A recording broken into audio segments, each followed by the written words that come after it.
Assalamualaikum warahmatullahi wabarakatuh. Kami dari kelompok 3. Di sini kami akan menjelaskan tentang kebudayaan khas Aceh. Adapun yang akan kami bahas dalam sesi kali ini adalah yang pertama yaitu tentang letak geografis dan pengaruh letak geografis suku Aceh. Yang kedua adalah kondisi ekologis budaya Aceh. Yang ketiga adalah mayoritas mata pencaharian warga Aceh. Yang keempat adalah bentuk rumah pakaian dan kebiasaan orang Aceh. Selanjutnya adalah alat transportasi tradisional orang Aceh, adat kebiasaan orang Aceh, dan yang terakhir adalah pengaruh suku Aceh sebagai negara kepulauan Republik Indonesia. Dan kami pun tidak lupa akan menjelaskan tentang makanan khas Aceh. Pertama-tama ada pepatah mengatakan bahwa takkan nama kata sayang, maka izinkanlah saya memperkenalkan kelompok saya. Perkenalkan, nama saya Muhammad Fajar Surozo, di samping saya ada Desri Revalina, ada Yunisi, Salsabila, dan Ika yang Martika. Adapun dalam pembagian tugas, saya akan membaginya.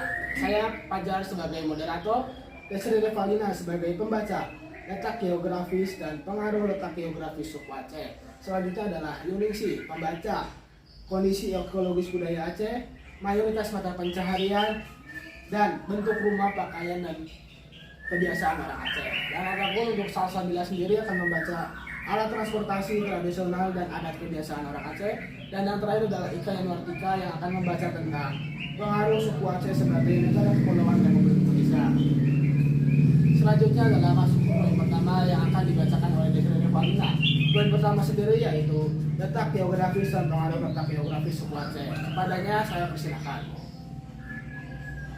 Yang pertama yaitu letak geografis. Secara geografis, Provinsi Nangro Aceh Darussalam terletak pada 20-60 lintang utara dan 950-980 ujung timur.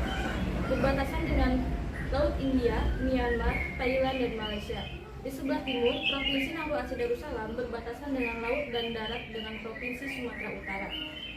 Kemudian pengaruh letak geografis suku Aceh. Yang pertama pengaruh Islam, di mana wilayah Aceh adalah salah satu tempat paling awal di Indonesia yang diislamkan. Kemudian perdagangan dan hubungan internasional. Aceh terletak di jalur perdagangan internasional yang penting antara India, Timur Tengah, dan Asia Tenggara. Ya, untuk poin selanjutnya yaitu tentang kondisi ekologis budaya Aceh, mayoritas mata pencaharian, dan bentuk rumah pakaian dan kebiasaan yang akan dibacakan oleh saudara Yunisi. Kepadanya saya persilakan. Kondisi ekologis dari budaya Aceh. Mayoritas mata pencaharian masyarakat Aceh adalah bertani di sawah dan ladang. Adapun masyarakat yang bermukim di sepanjang pantai dengan mata pencaharian sebagai nelayan. Berbagai jenis mata pencaharian pada masyarakat Aceh, namun sebagian besar masyarakatnya adalah sebagai petani padi. Kondisi ekonomis dari budaya Aceh. Bentuk rumah. Rumah adat Aceh berbentuk persegi panjang dan dengan arah timur ke barat yang dimaksudkan untuk memudahkan dalam penentuan arah kiblat sholat. Kondisi ekologis dari budaya Aceh. Pakaiannya. Pakaian Aceh adalah pakaian adat Aceh tersebut terdiri dari kondisi ekologis dari budaya Aceh. Pakaiannya. Pakaian Aceh tersebut terdiri dari baju kurung dan daro baro, celana cekak, musang, seperti berbagai perhiasan lainnya sebagai perlengkapan busana adat utama. Kondisi ekologis kebiasaan. Upacara adat melugang dilakukan menjelang bulan Ramadan, Idul Fitri, dan Idul Adha. Masyarakat berkumpul dan masak daging untuk dimakan bersama-sama. Oretulak bala adalah upacara adat untuk menolak mala bahaya dan meminta perlindungan dari Tuhan.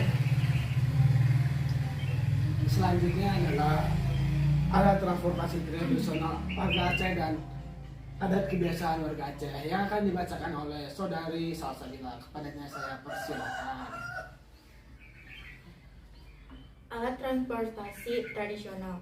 Labi-labi adalah sebuah jenis angkutan umum khas Aceh berbentuk mobil pick-up yang diberi tempat duduk dan penutup bagian atas. Labi-labi mulai populer di Aceh pada tahun 1980-an. Adat kebiasaan.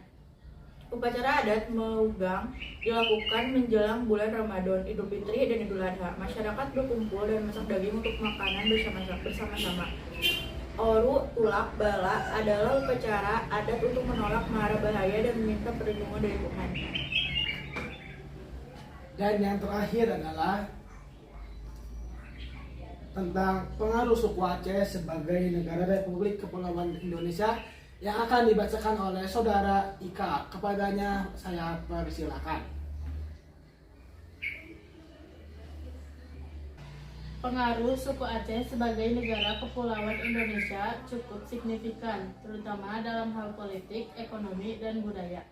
Dalam hal politik, Aceh setelah Indonesia merdeka, Aceh menjadi salah satu provinsi di Indonesia dengan hak istimewa dalam hal otonomi dan syarat Islamliki sejarah panjang dalam hal politik di Indonesia. Dalam hal ekonomi, Aceh memiliki potensi sumber daya alam yang melimpah, terutama minyak bumi dan gas alam. Kedua sumber daya alam ini menjadi sumber pendapatan utama bagi Aceh dan Indonesia. Selain itu, Aceh juga memiliki potensi pariwisata yang besar dengan keindahan pantai, pulau-pulau kecil, dan budaya khasnya. Dalam hal budaya, suku Aceh memiliki budaya yang khas dan berbeda dengan suku-suku lain di Indonesia. Bahasa Aceh, adat istiadat, dan tarian tradisional seperti saman menjadi ciri khas suku Aceh. Budaya Aceh juga memiliki pengaruh Islam yang kuat, terutama dalam hal adat istiadat dan kebiasaan sehari-hari. Ya, selanjutnya kita masuk ke segmen kedua, yaitu tentang makanan khas daerah Aceh. Sebagai contoh di sini kelompok kami yaitu membuat mie Aceh itu sendiri. Pasti dari kalian semua bertanya-tanya kan, bagaimana sih cara membuat dan apa saja bahan-bahan yang diperlukan untuk membuat mie Aceh ini sendiri.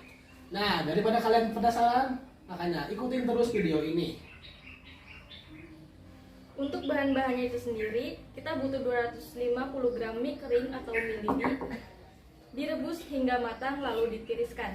Kemudian 6 buah bawang merah, 4 buah bawang putih, 7 buah bawang merah, 10 buah cabai rawit, 1 buah tomat, 1 ruas jahe, 4 butir kemiri sangrai, 2 butir telur kocok, 1 sendok makan bubuk kari, 3 sendok makan kecap manis, 2 sendok makan kecap asin, 1 cangkir air, garam dan gula secukupnya, kol, sawi, dan seledri iris secukupnya, penyedap bubuk secukupnya, dan minyak goreng secukupnya. Untuk cara membuatnya, yang pertama haluskan bawang merah, bawang putih, cabai merah, cabai rawit, kemiri, dan tomat. Yang kedua, panaskan minyak. Kemudian tumis bumbu yang telah dihaluskan hingga harum, masukkan telur, aduk-aduk sampai rata dan telur kaku. Kemudian masukkan sayur-sayuran dan air, aduk-aduk sebentar, kemudian masukkan semua bahan kecuali mie. Aduk kembali hingga rata. Masukkan mie, aduk kembali hingga rata dan cek rasa. Jika sudah pas, angkat dan mie Aceh sederhana siap disajikan. Sekian dari kelompok kami. Mohon maaf bila ada salah-salah kata. Billahi taufiq wal hidayah. Wassalamualaikum warahmatullahi wabarakatuh.